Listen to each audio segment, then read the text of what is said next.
জুলাই গণ অভ্যুত্থানের সময় ঢাকার রায়ের বাজারে বেওয়ারিশ হিসেবে দাফন করা ১১৪ জনের মরদেহ থেকে ডিএনএ নমুনা সংগ্রহ করেছে বাংলাদেশ পুলিশের ক্রিমিনাল ইনভেস্টিগেশন বিভাগ। বুধবার এই সংক্রান্ত প্রতিবেদন প্রধান উপদেষ্টা অধ্যাপক ড মোহাম্মদ ইউনূসের কাছে হস্তান্তর করা হয়।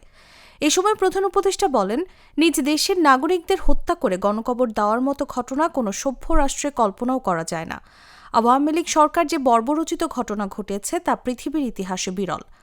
মুক্তিযোদ্ধা বিষয়ক মন্ত্রণালয়ের তত্ত্বাবধানে পরিচালিত বেওয়ারিশ হিসেবে দাফনকৃতদের পরিচয় শনাক্ত কার্যক্রমে স্বরাষ্ট্র মন্ত্রণালয় ও স্বাস্থ্য মন্ত্রণালয় সার্বিক সহযোগিতা প্রদান করে। গত ৭ ডিসেম্বর থেকে ২৭ ডিসেম্বর পর্যন্ত এই ডিএনএ নমুনা সংগ্রহ কার্যক্রম পরিচালিত হয়েছে।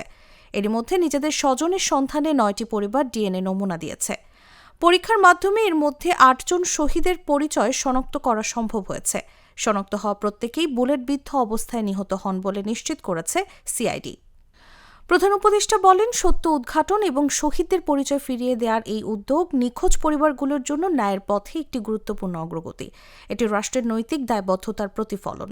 এ সময় বৈঠকে অন্যান্যদের মধ্যে উপস্থিত ছিলেন মুক্তিযুদ্ধ বিষয়ক মন্ত্রণালয়ের উপদেষ্টা ফারুক আজম, ঢাকা মেডিকেল কলেজ হাসপাতালের ফরেনসিক মেডিসিন বিভাগের অধ্যাপক ডা Kazi Golam Mokhlesur Rahman, CID DIG Mohammad Jamsher Ali, CID DIG মিয়া মাসুদ করিম এবং জাতিসংঘের মানবাধিকার অফিসের প্রতিনিধি মোহাম্মদ জাহিদ হোসেন।